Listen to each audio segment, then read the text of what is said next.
नमस्कार शेतकरी बांधवांनो, आज आपण गाव आडा, तालुका कळमनुरी, जिल्हा हिंगोली या ठिकाणी उभा आहोत. आपल्यासोबत एक शेतकरी आहेत जे मागील अनेक वर्षांपासून टोमॅटोची लागवड करतात. आज त्यांनी आपल्या पुष्पा या व्हरायटीची निवड केलेली आहे आणि त्यांचा आपण अनुभव त्यांच्या तोंडून ऐकूया. दादा तुमचं नाव सांगा. गजानन नामदेवराव शिंदे, राहणार आडा, तालुका कळमनुरी, जिल्हा हिंगोली. तुम्ही किती वर्षांपासून टोमॅटो लावता? 7-8 वर्षापूर्वी लावतो साहेब. तर तुम्हाला काय वाटलं, आज तुम्ही आमची ट्रुजेनिक कंपनीची पुष्पा ही व्हरायटी लावलेली आहे, तर तुम्हाला काय वाटतं याबद्दल? नाही साहेब, नंबर 1 माल आहे आणि पुन्हा साईज पण चांगली आहे. पुन्हा अशी ऊन पडलं तर पानं झाड सुकणं बी टाईट पण आहे. आता दुसरे जे व्हरायटी आता त्याच्या गोळा होऊन जात होता आणि ही आहे ती असं लसलसीतपणा असं करमायसारखं आहे समजा.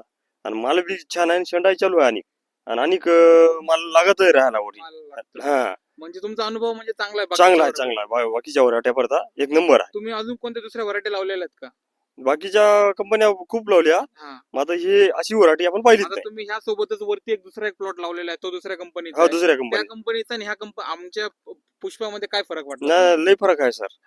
आता आपल्याला वाटत की अशी आणि 1 एकर लावावं टमाटर, अच्छा अच्छा. आणि लावायचं आहे आपल्याला. आणि तुम्ही शेतकऱ्यांना म्हणजे पुष्पा लावायला पुष्पा लावाय सांगायचं 100% हो.